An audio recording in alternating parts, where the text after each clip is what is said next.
Who's got a 320 wrench? Yeah, I got the 320 right here. It's flying in for you, Les. I need it now. It's coming, Les. Cookie, I need names, please. Yeah, no sweat. Okay, good evening, everybody. I want to do a quick roll call. Nate, are you there? Yeah, I'm here. Hey, contestants, how you doing? Glad you could be here. How many people do we have playing today? Just the one. All right, we're doing the solo thing. I need a name here. Yep. Okay, can you get that Got set you up for me? covered. Thank you very much. Helen, this isn't going to work for me. One other thing. Are you looking for a 7-question tournament game or more like a full 21-question game? Full 21. Gotcha. Think you're Here's the right. trick. Your buzzer is the letter B on your keyboard. Flip top lid and the rubber stoppers on the end. And they have to I don't know, be grab Sarah, one of just the grab aerobic- somebody. We can't have a show if we don't have anybody operating boob. Come on. 20 seconds. 20 seconds, oh shit. Okay, when you know an answer, buzz in. Language If you cookie. don't. But if you buzz, you only got a few seconds to pick one of the choices or you're gonna lose cash, alright? 10 seconds. Okay, everybody, I need quiet. 86 the desktop, please. Okay, and go to black, please. Post and stand by. Okay, ready, count, go. Okay, here we go. And dial 1-900-TART-D.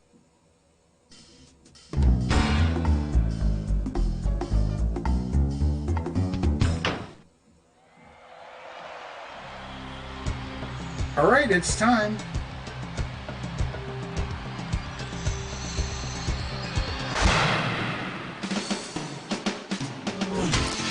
It's time for the show where high culture and pop culture collide.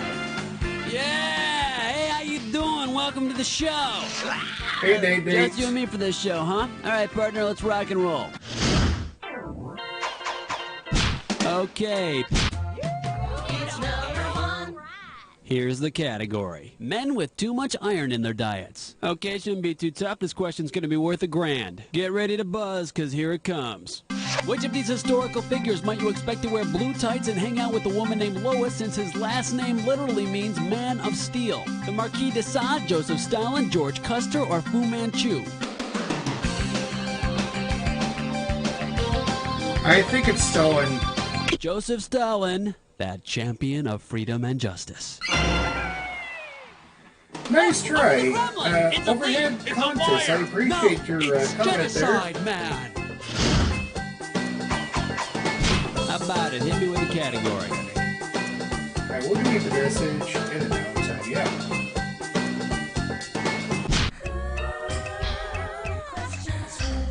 The name of this category is Beer and Pantheism. And this one's going to be worth $2,000. Hang on tight, because here we go. Judging by their job descriptions, which mythical figure would probably drink the most at a Mount Olympus kegger? Eros, Pegasus, Dionysus, or Hera? I'm gonna go with Dionysus. Dionysus. The god of merriment and wine. Dionysus, you're sloppy drunk. I'm not going to let you chariot home. Just hand me the reins, man. All right, come on, hit me. We need a category. Sure. Question 3. The category is Broadway and Lagomorphs. And we will pay out $3,000 for this one. Okay, get your fingers ready. Let's get busy. If a production of Hair called Hair opened on Broadway, you'd expect the star to be a what? Cottontail rabbit, jackrabbit, Angora rabbit, or pygmy rabbit? Angora rabbit, maybe? Great job. Oh, that was the one you picked. Oh, sorry. How ironic that jackrabbits are not rabbits, but hares. Hey, what's up, Doc? How about it? Hit me with a category. You're my question for forevermore. I love you. My question for. Aww. Next up, Sanford and Son, MDs. You get this one right, you got $2,000 coming at you. Okay, get yourself set. It's time. To prevent himself from ever having what he termed the big one, what should Fred Sanford take to control his heart palpitation? Kerosene, bleach, nitroglycerin, or hydrochloric acid? I think it would be nitroglycerin. Nitroglycerin. Small amounts of it dilate blood vessels, increasing blood supply. Of course, large amounts of it and Fred will get the really, really big one. Oh, my heart! Okay, pick a category. Ain't no job, it's question 5. The category behind this question is the Mayberry Gang in the Middle Ages, and this one's gonna be worth $3,000. Flight attendants, prepare for takeoff. Now, if the folks from Mayberry found themselves back in the Middle Ages, which character would be expected to take up bloodletting as an additional part of his business? Otis Campbell, Andy Taylor, Floyd Lawson, or Goober Pyle? That would be Floyd. Floyd. He was the barber, and barbers did the bloodletting back in the Middle Ages. My barber still does it, by accident, when he's inhaled too much talc. Alright, come on, hit me. We need a category. Oh no, not a sweater. It's time for a Tinkerlick test drive. It's gibberish time. This gibberish questions category is... Look out, he's got a sweater. Opening value on this gibberish question, $5,000. Okay, now remember, you don't have all the time in the world here. The less time you take, the more money you make. Okay, ready? What TV song does this rhyme with? Don't screw, knee-high labor. Don't screw knee-high labor. Okay, it's from a PBS Kids show. Operators are standing by for your pledge. Don't screw About knee-high a guy labor. in his hood. Yeah, that's where his homeboys are. Oh, okay, got it. Let's see if you know it. Type.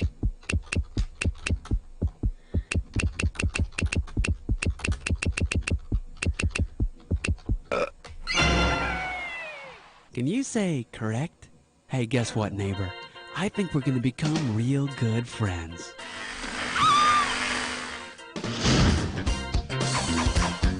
How about it? Hit me with the category. Zabba-dooba-dabbin', question 7. This one's gonna be Great Balls of Fire. I'm paying out $2,000 if you get this one right. Okay, we're coming at you. Heads up.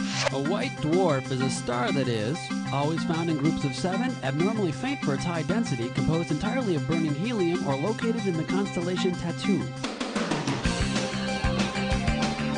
I think it's either 2 or 3. I'm gonna go with 3. No, but I'll bet you know a lot about burning gases.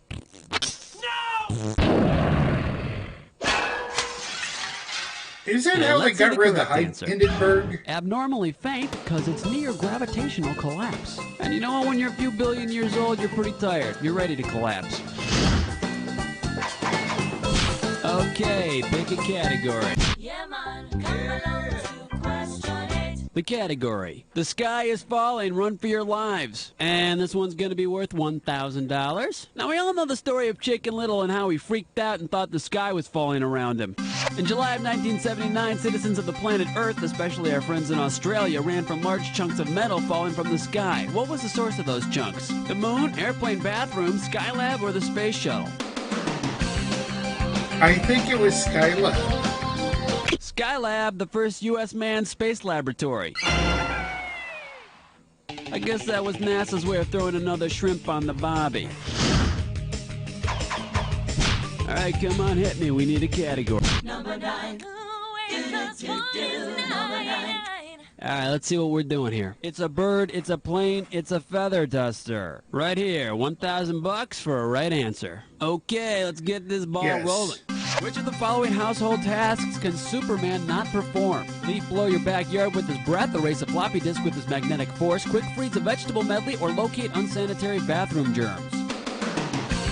I don't think he has a magnetic force. Superman doesn't have a magnetic force.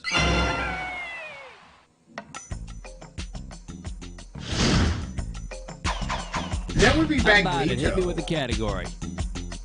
Yo, have you been with nasty number 10? The category is... tastes like chicken. This question's gonna be worth $2,001 bills. Hope you're ready, because here's one coming at you. The perennially prepubescent pop group Menudo takes its name from a popular Mexican dish. This dish is essentially what? Beef bowels and broth, goat gut gumbo, cow pie, or horse hash?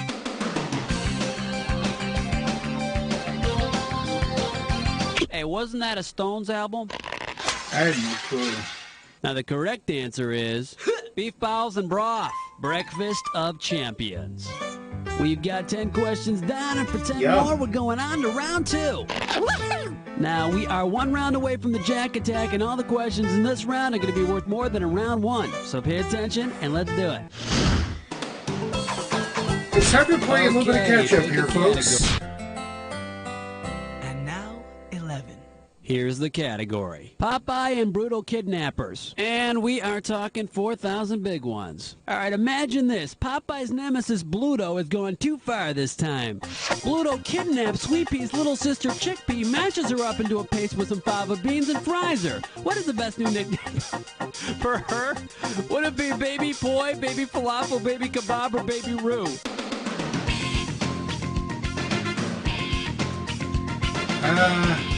Roo. That's all I can stands, 'cause I can't stands no more. No.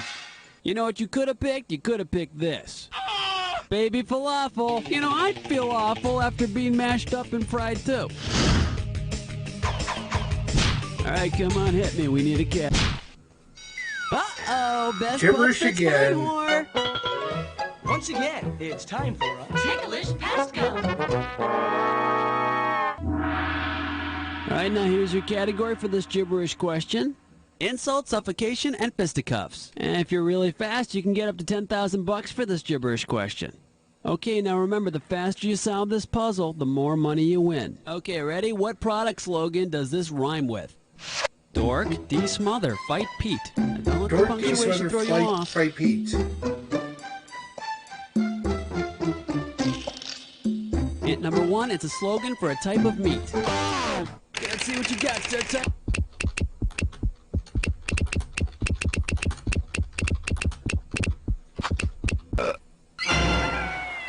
There you go. Be sure to write for our free recipe book, Dork, de-smother fight Pete. Yeah, and then you could put it on 2 slices of rye, the other white bread. How about it? Hit me with the category. Question 13. Next up, what could he fetch and shake hands? A right answer will get you 2 G's for this question. Alright, I'm trying to remember, what was this guy's name? You know, he was the pet on that show about the family where the dad was Frankenstein's monster and the grandfather was a vampire, and this pet lived under the stairs and could breathe fire. Was it Dino, Spot, Rover, or Eddie? I think it was Spot. Spot. Eddie Although was the name of the if he had an son. accident on their carpet, he'd leave more than a spot. Alright, come on, hit me. We need a category. 14. The name of this category is Cooking with Commandos. And this one's going to be worth $2,000. Hey, remember the hit movie starring Lee Marvin about a group of military misfits taken out of prison to go behind enemy lines to strike a blow against the Nazis? Well, if you wanted to produce a sequel starring French chef Julia Child as the cook for the ragtag team of 12 World War II commandos, what might you appropriately title the film? The Dirty Baker's Dozen, Delta Force Course Meal, The Guns of Macaroon, or Apocalypse Chow? That would be the Dirty Baker's Dozen. 30 dozen plus 1 chef makes 13. In other words, The Dirty Baker's Dozen, a movie full of grenades, bayonets, and spatulas. War is hell.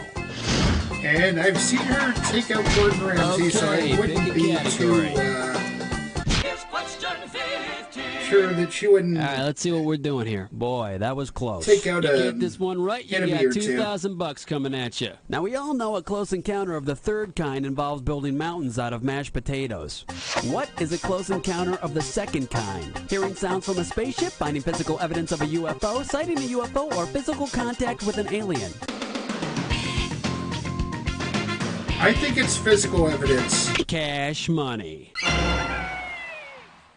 You know, chart sections of a wheat field, pieces of a ship, a discarded Fodor's Guide to Earth, that sort of stuff. And physical contact, I think it's the fourth kind. All right, come on, hit me. We need a category. Flush your head down the latrine. Ease your way with sour cream. 16. The category, smelly student bodies. And if you can figure this one out, I can pay you 4,000 bucks. Okay, listen carefully. They're having student body elections at James Buchanan High. Horseshack wants to get elected, so he gets Cotter to get Woodman to rearrange the voting district so that the Sweat Hogs are the only ones in the district in which he's running. What is this called? Red herring, gerrymandering, jurisdiction, or the Electoral College? That would be gerrymandering. Gerrymandering. changing political districts to favor one candidate over another. How about it? Hit me with a category. This one's gonna be, am I blue? I'll pay you $4,000 bills for this one if you get it right. Get your eyes focused on the screen. Here we go. Which of the following Sesame Street characters might have been painted by Picasso in his 1901 to 1904 period? Big Bird, Grover, Ernie, or Snuffleupagus? I got a feeling this is his blue period. Grover. 1901 to 1906, Picasso's blue period, and Grover is the only one of the four Muppets who is the color blue. All right, come on, hit me. We need a cat. 18, wipe the slate clean. Number 18. The category behind this question is comic strips and pain relievers. And this one is not going to be easy. $6,000. Okay, hang tight. Put your fingers on your buzzers. Here's the question. If you translated their names to English, which comic strip characters might appreciate a couple of pain relievers and an ice bag? Emperor Ming and Dr. Zarkov, Calvin and Hobbes, the Katzenjammer Kids, or the Bumsteads?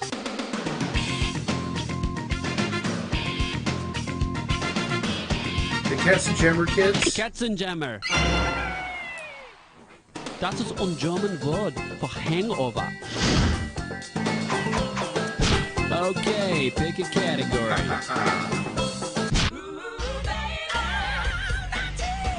The name of this category is More Big Hair and Men in Makeup. It's going to be worth $4,000. What's that 80s band? You know, they're named for a character in that Barbarella movie, and their name is really repetitive, and they sing about being hungry like a wolf in some river called Rio. Who are they? Are they In Excess, Duran Duran, Bow Wow Wow, or Oingo Boingo? They also have a View to a Kill. It's Duran Duran. Duran Duran. Pressure off. Yeah, we haven't heard a lot from them lately due to the big eyeliner shortage in England. How about it? Hit me with a category. Question number 20. Next up, the good, the bad, and the so-so. I'm paying out $2,000 if you get this one right. You want to talk about parents putting pressure on their kids? In Western history books, which of these ruler names is not followed by the Great? Peter, Alexander, Catherine, or Ivan? Ivan was known as the Terrible. Ivan the Terrible. I mean, I didn't think he was that bad. You're I would call for him the maybe, win. you know, Ivan, the guy who has to work out his social skills. All right, come on, hit me. We need a category.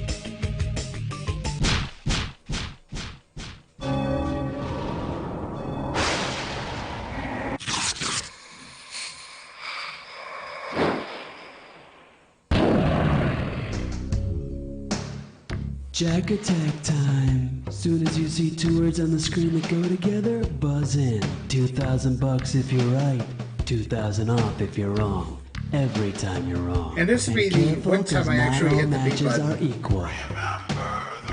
It's gotta be a match Except for that the fits this gibberish club. questions. Old actors never die, they just become crime fighters. Fingers ready to buzz? Let's do it.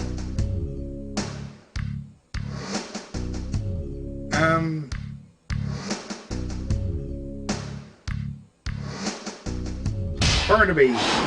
Yeah. That's T.J. Hooker.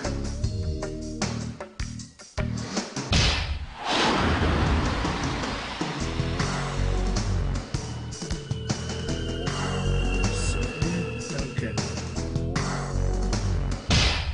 Okay, that's Scarecrow and Mrs. King. Don't ask me how we do that. And to hear the night, yes. Matlock?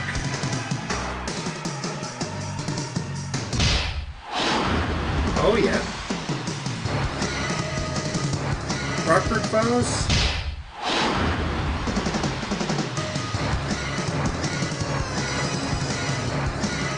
Beretta?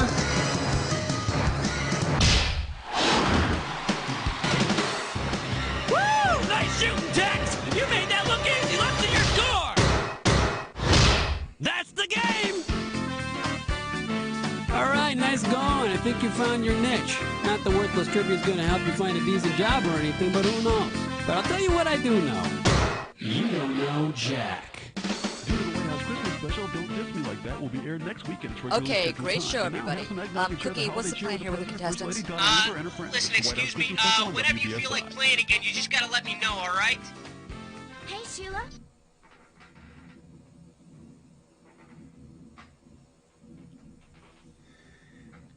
And that concludes this episode of You Don't Know Jack Volume 1. If you like what you see, be sure to hit that thumbs up button. Hit the leave a comment in the section below, and hit the notification bell to be informed when we drop other things. Be sure to subscribe and spread the word. We'll see you next time here at Ticket Squeeze Gaming, as the arcade is now closed.